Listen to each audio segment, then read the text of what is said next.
A. Listening. And so we're going to be talking about bees, in particular the honeybee. The relationship between people and bees dates far back into history, and people have been collecting and using honey for centuries.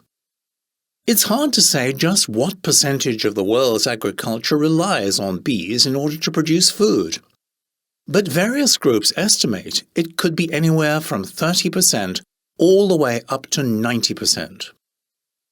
Either way, it's a considerable amount, which is why when people talk about the disappearance of bee populations, it really is something to be worried about. Today, though, what I want to look at is social interaction between bees, how their society works. Inside the beehive where they live, bees have a very well-organized social structure. There are three kinds of bee: worker bees, male drone bees, and of course the queen bee. The queen is much larger than the other bees, and she's the only female responsible for laying eggs.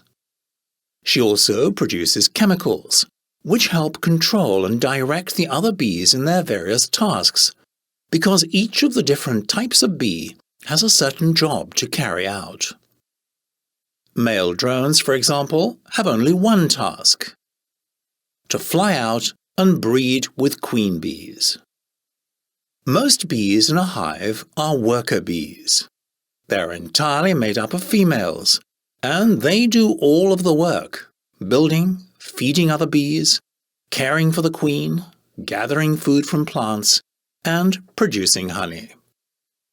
Bees are often seen as cute or friendly insects, but while they are unlikely to ever hurt a person unless they're threatened in some way, they aren't always very nice to other bees.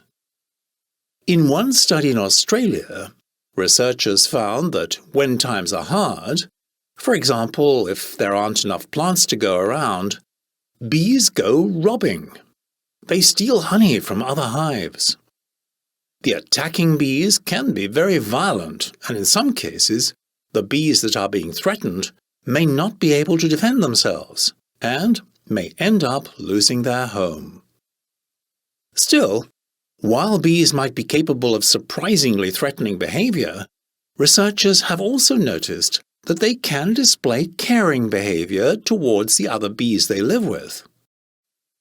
They are often seen feeding younger bees, and they also seem to do the same for bees in the hive that are ill. There is even evidence that worker bees treat sick bees with specific types of honey that have antibiotic properties.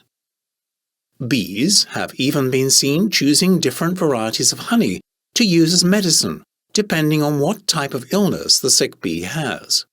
It is really interesting to think that bees are